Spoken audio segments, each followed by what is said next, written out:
Greetings, ladies and gentlemen, and welcome back to Project Zomboid. Welcome back to the beginner series. Plan remains the same. Last episode, we retrieved the original tutorial guy's backpack and gear. His body is in this building with us. We'll deal with that later. But our goal right now is to proceed southward down North Main Street, or southwestward, bottom leftward, and see if we can find the police station and the fire station to get some good gear. It occurs to me as an alternative goal, which would require equal effort. We could go upwards, up and to the right, northeast. We could try and get to the gas station to try and secure fuel, but these two things, we could do both of them, just not at the same time. We need to focus in, clear zombies in a particular direction, kind of prioritize what's more important, and that's actually a good topic to begin yapping on, is how do you prioritize? Do we want really good weapons, or do we want fuel? And that kind of depends. Weapons will give us a better chance against zombies, right? They'll give us better tools with which to chop down trees, work through the environment, in terms of getting fire axes and stuff. But fuel would let us have an early vehicle, is the main thing. Fuel can also be used to start fires and that kind of thing. So it's kind of, do I prefer to have a better chance of surviving where I'm at, i.e. getting tools and stuff, or is it more of a priority for me to get in a car and go somewhere else? And for me, I think this run, I'll take the tools, right? I'm fine staying in Rosewood for a while until we can siphon enough gas to get moving, assuming the power goes out. But we'll see how that all shakes out. But I think the tools would be my preference. That's why we're still working on that. But in other towns or other situations, or if you're a lot less confident in fighting zombies, right, you might want that fuel instead. So that you can go out to a more secluded location where you're less likely to be attacked, or maybe there's a particular farmhouse you like living at, or you just want to do a nomad run. Then you might go for the fuel. You've got to kind of think through what you want when you go about these things. So we have some zombies down there. I'm tempted to keep walking and see what we get down here, because none of them are pathing toward me. This may bite me later, but we're going to go toward these guys. We're going to keep pushing toward where I remember there being a police station and fire station, and hope that they're still there. Because again, the map has changed since build 41, and I have intentionally not really been looking at outside sources for any of that. Keeping it fresh. Hey, a maintenance level. And the moment we get the maintenance level, the knife breaks. Okay, it's fine. Okay, the zombies on that side I haven't noticed, but there's one I didn't account for on the left that just broke that window. Let's back up. We want to basically funnel all of them in from one direction, but also I just noticed in the upper right, we have the drowsy moodle. It is actually 7 p.m. in game, so it may just be time to head for home. I didn't actually pay close attention to what time it was in game, and that time has caught up with us. So there's often going to be things that derail your plans. Like in this case, my plan has been derailed. My plan for this episode, derailed by the drowsy moodle.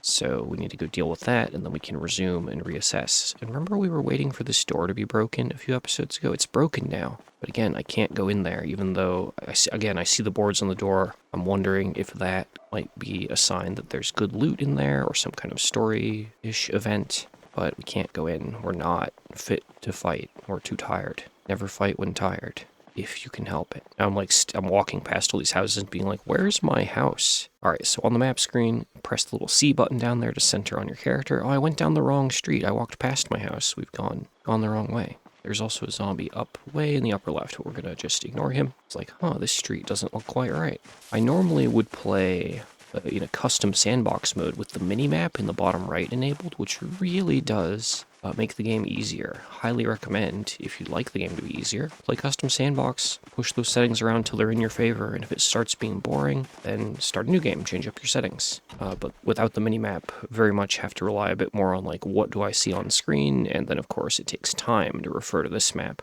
Luckily, the game pauses when I open the map screen. That wasn't always the case. So it used to be you had to open your map and then listen for zombies that might be creeping up on you. So I'm going to do a little bit of inventory management while I'm here. We're going to drop off some food, drop off things like the pepper that we don't need on our person, some other things, such as we do not need multiple pencils anymore. I think we're kind of past that. I don't need multiple bottles of sleeping pills. That's rarely going to come up anyway, if ever. We'll leave a matchbook behind as well. And we'll leave 2 matchbooks behind. The thing about matchbooks, it's just you might not think a matchbook weighs much, but in context of this game, it weighs 0.1. Which is 1/20th of something like a crowbar or a steel pipe. So matchbooks will add up over time. And there are other things like keys to houses and stuff that I don't know if I want to keep carrying. Digital watches can go, old notepaper can go. I don't really have an immediate plan there. Don't need all these garbage bags. Okay. As always, coming home is a great time to figure out your loot. I've also just got this fresh baguette in my bag. Oh, I can make a sandwich out of it. Okay, now we're getting somewhere. Let's go ahead and use the baguette. We'll go ahead and put together, using a variety of our fresh ingredients that we looted from the little buffet earlier, like the onion rings and the ham slices can all go in there. I think that's a good plan.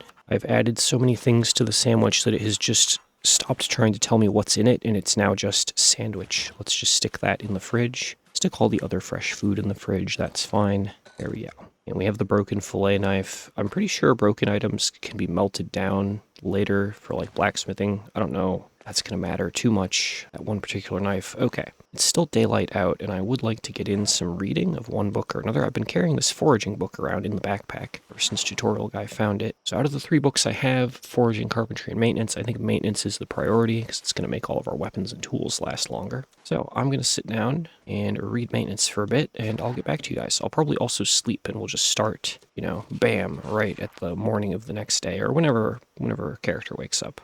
Okay, it's midnight. We have 14 more pages on this book. I really want to finish it, so we're just gonna power through. Okay, that finishes basic maintenance. I no longer need to read it again. I don't know where I'm gonna put it, so I'm just gonna put it under the sink for now. Let's go ahead and see. We're not gaining body weight. We are a little hungry before bed, so we are just gonna eat a fistful of chicken nuggets and go to bed, which is still this chair. I still have not repaired the window there. Again, the thing we need for that, I think, is an axe and some nails. Mainly the nails is the important thing. But okay, let's sleep. 6 a.m. We're actually going to wake up with...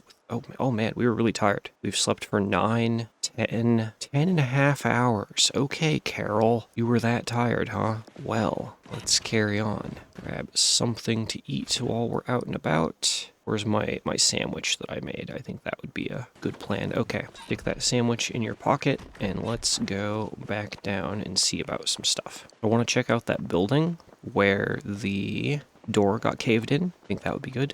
Oh, and here it is, but also zombie. Hello, singular zombie, how you doing? Kinda low-ish on weapons, like the ratchet wrench and stuff broke, so we are gonna do a little shove and stomp here just to try and preserve this kitchen knife. What do I have in the bag for weaponry? A paring knife, and that's about it. So yeah, hopefully this is what I think it is and we can get weapons, but it may not be. Also, super dark. See how dark it is to the upper left? That's what they did with the lighting engine changes. They wanted everything to be more scary. Light switch. I hear it clicking as I click on it, but it's not turning the lights in the back on or off. I'm clicking on the lamp and nothing is happening. The oven also doesn't have a turn on and off option anymore, so I think the power might have gone out while I was asleep, in which case we're going to hit the F key on the keyboard, flashlight or light source, and we're going to get in here with that. Dart, Diet Cola, yeah, because we don't want to come in here too often, it's all going to cost us battery.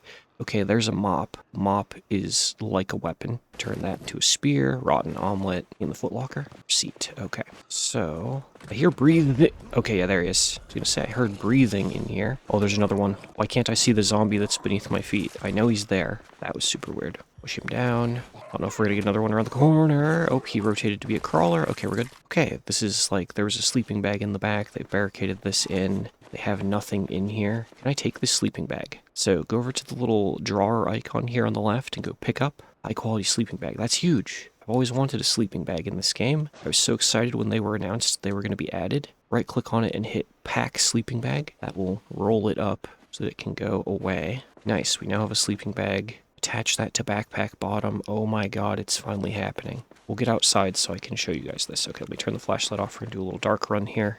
This is all I wanted from Build 42 other than basements, was the ability to innately pack up sleeping bags and attach them to bags. I am so pleased right now. I know I normally speak in a monotone, but trust me, this is my happy voice. I now have a sleeping bag. It's now attached to the bag like I always wanted. Happiness. Happiness and sandwich. So I don't know if this house is like always gonna have this event, because it seems like that would have to be designed pretty intentionally to like barricade the people in there and that kind of thing. Put the sleeping bag down. If this is a guaranteed sleeping bag spawn, that's really cool. I'll be coming here for sure next time. I think against my better judgment, we're gonna explore the next room. What's in here? Okay, cupboard, crackle bar, whole lot of nothing. Another soda, nothing, and a bathroom. Okay, well, the sink has just a disassemble option and no drink option. That's interesting. And yeah, the light switches in here don't work. I don't know if that's because this building is special or if the power has truly gone out. But we're going to find out simply by going over to like the laundromat, seeing if its lights and stuff are turned off. So in the laundromat, I can still flip power switches. So that's a new one. In old versions of the game, it was either every building had power or none of them did. Oh, when I went to drink from the sink, so right click on the sink, go to drink, and now it says water, 19.9 liters out of 20. So the power may still be on in this laundromat, but the water is now off. And I'm wondering if it changes for each building or if it's still like global or not. Oh, you can fill cans with water now. That's interesting. Well, because water's limited, water on our person is now it's gonna be more valuable than leaving the water there. Oh man, I kind of want to go above the laundromat and see what's up there. I know we were supposed to be going toward the fire station. That's still on my mind. Oh shit, there's a zombie in there. That's the first thing. Push her down or push her up the stairs. There we go. Get her to fall down. Give it a stomp. Ooh, okay. Stomping on zombies on stairs is kind of awkward. That did not properly target her. Oh yeah, we can't apparently land stomps while they're on stairs. That's interesting. I've honestly not done much with stair combat because it's just super dangerous, but I'm glad I got to learn that in kind of a safe environment. Can I step upon you now and kill you? Okay, we're good. But yeah, is the power off upstairs or is just the lights off? No, the power's on up here. Let's go through quickly and see if we can find anything we want. Soap, alcohol wipes, bandages, beta blockers are gold, so that's worth coming in here for, even if we don't find anything else. Angler magazine, make fishing net, could be huge. Magazine to make remote controllers and bombs. I guess. It's not something I normally ever mess with. Okay, and kitchen. Just gonna grab the ice cream for now. What I really want to do is go through the kitchen for weapons. There is a saucepan, which can be swung at enemies, so we'll take that. And I'm going to take this can opener, this fancy new model can opener that doesn't just break, but also can't be used as a weapon. Okay, yeah, nothing else of interest here. Let's continue pushing toward the fire station and the police station, or where I remember them being. We've had some good little distraction adventures along the way. Hello, zombie. Some good little distractions along the way. We've found a sleeping bag, which is really cool. We could actually use the sleeping bag now to sleep instead of sleeping in the armchair. I don't know if that'll really be an improvement in terms of sleep quality. The game used to have 3 tiers of sleep quality. High quality, which was beds, medium quality, which was like sofas and chairs, and low quality, which was like sleeping in a hardback wooden chair or like on a bar stool. And it basically just determined how much fatigue you could regenerate at maximum. And of course you wanted the maximum fatigue to do the most stuff the next day, so you'd want to sleep in something high quality. I don't know how that shakes out with the sleeping bag. Does it tell me? It does not tell me what the sleeping quality is. It does say unpack and place in a tent to increase comfort. So it's probably not high quality sleeping comfort. It's probably medium or low. It also weighs 0.9 while attached. I think that's a fine cost for being able to sleep anywhere. I'll take it. But yeah, we haven't really talked much about the building or the crafting mechanics or menu yet, but very briefly, there's the furniture menu, which is the little drawer where you can pick up and put things down. There's the little masonry trowel, the bricks, which is the building menu. It's how you're going to build barricades and fences. And how do I close this? There's the little X in the upper left, and then there's the crafting menu, which is so, and we actually have that mop from earlier. We're just going to hit craft and turn that into a spear really quick. Now, when we close that, you'll see our character is here with the knife and the mop, definitely doing legitimate whittling on that mop to turn it into a weapon. And now it's a wooden spear. We have a spear. But I'm still going to try and keep stomping on zombies rather than using the weapons, because we just don't have much. We don't have much left, you know? A few more coming out of the travel agency. See if we can get them to engage one by one. Make this easy on me. Oop, window broken. Please stomp him to death. Okay, good. Right this way, ma'am. Slow and steady. Whoa. Down you go, please. Seem to be quite a few in the travel agency. There's another. Yeah, pushing on the window doesn't get me anywhere. Okay, we'll let him break out in his own sweet time. Let's just have a look here at what's going on. Still those zombies down there not moving. I'm gonna take that little bit of risk, because I really was hoping to get to location today. There's the bank. Okay, the bank is where it used to be. Oh, do you see it? There's this big shopping strip here, and there are boards on these doors right here. And whenever I see that, it's like, just like with the other place, it's like, man, I bet there's something cool in there. Because the last one we went into, we found a little bit of food and a sleeping bag, which was cool. Kind of a little randomized survivor story, right? So what could be in the next one? One of my favorite things in the game is those little random events that happen in buildings where, like, you'll go into a building and it'll be full of, like, police officer zombies and criminal zombies, and it's like, oh, something happened here. So yeah, I definitely want to get in there later. But let me go down a little further. Is this... Ooh, yeah, there's some zombies there. This should be... We should be close to the fire station and stuff. What does our map give us for hints? Big blue building. Blue could be police. Red or pink is normally fire station, but that's not... Maybe it'll be blue. I'm not sure if they've changed the color schemes. I remember it being red on the map. Oh yeah, there's Court of Justice. So that big blue building is the court building, which means next to it should be what we need. The police station, where all of the guns and bottles of whiskey come from.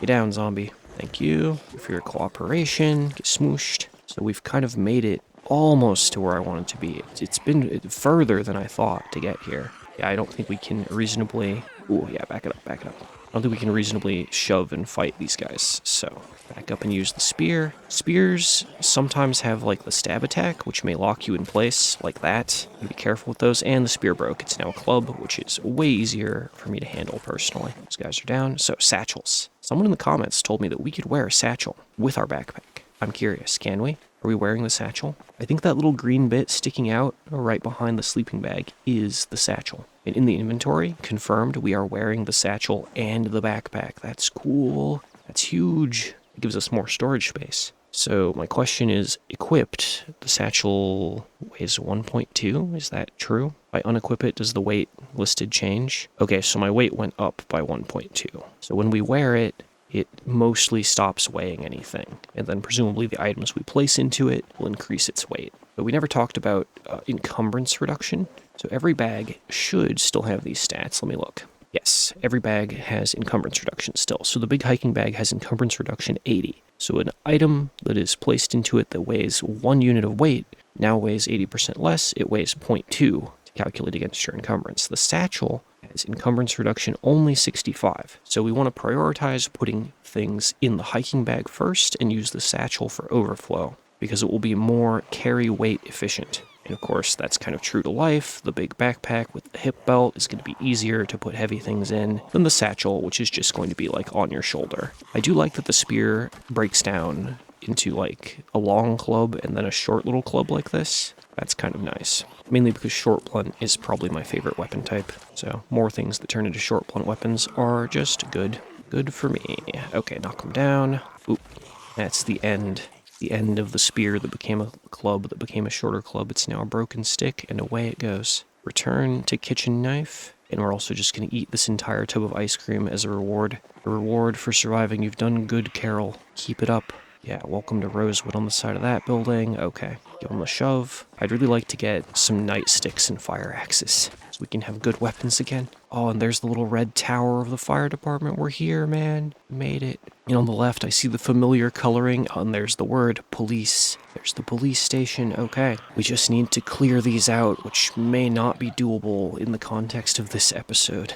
I have only a few minutes left, and I need to go for an IRL thing. I'll have to edit this the next day. I know I've been delivering the episodes kind of daily. I don't know if I'll always be able to do that. I hope you'll stick with me regardless. Working this fast is not normally my norm, but I don't know, kind of wanted to capitalize on the amount of people coming in, you know? But we'll see. I will keep trying to deliver these at a rate of like a maximum of 1 a day. There's a stake in that zombie we can use. That's a weapon. That's kind of the plan on pacing. See how it goes, and I will keep them coming as good as I can. Okay, at this point, I only have a couple minutes left on the clock. We need to back up. I want to sign out of the game somewhere safe. Means going in the building we've already been in, or another little trick we could do. Slightly safer way to log out would be to log out in a car. Again, this more relates to multiplayer, where you might be logging back in and the world state will change. Oh no, there were just zombies sitting inside the hedges. What? That one seems to content to bash on that window. But yeah, logging out in a car, the car doors and windows will give you a sliver of protection. But let's just walk it back up to where old tutorial guy was. We'll hang out in there for the end of this. Oh, another zombie. Ooh, she's brought us a weapon. She has something stuck in her back. It is a fork, which I don't want the fork. There is something there we could talk about, though. Let's grab that fork. So it has the text, can research craft recipe. You can learn crafting recipes now, to a degree, by studying items as you find them. Just right-click on the item and select the Research Craft option. Your character will twiddle and consider the item for a bit with a loading bar, and then you'll get something. Learned how to make shiv. So now when we right-click on the fork, we can select Make Shiv. We have the hacksaw and the duct tape. So that allows us to do that. And now, with another loading bar, I'm just going to fast forward a bit, take our sweet time. We have now made a shiv. It does a bit more damage. Hopefully it's a bit more durable than the knife. We'll see. Okay. Dressing room? Dressing rooms that don't have doors. Oh, oh, I remember this place. Remember how there were those zombies that were bashing on the doors a few episodes ago? Well, they've quieted down now. Again, I don't want to necessarily get into combat, so let's back out of here and go in the other building, the Country Buffet, where we began this episode and ended last episode. Let's just get in here as our intermediate area. And again, we're kind of out of water. Water in the world has run out. I'm tempted to fill the saucepan I'm carrying with water, but I think we're going to keep it as a weapon for now, until we can secure some nightsticks and fire axes. Okay, everyone, I'm going to be locked up in here, considering our next moves, which probably will be actually getting into the fire department next episode. But I need to go back to the editing pits. I'm out of time to record this one. Gotta go do stuff. So I will see you all in the next one. And to those of you supporting through YouTube memberships or through the Patreon page linked down in the description, thank you so much for your continued support. I will catch you all in the next one, and the series shall continue. Bye-bye for now, and happy surviving.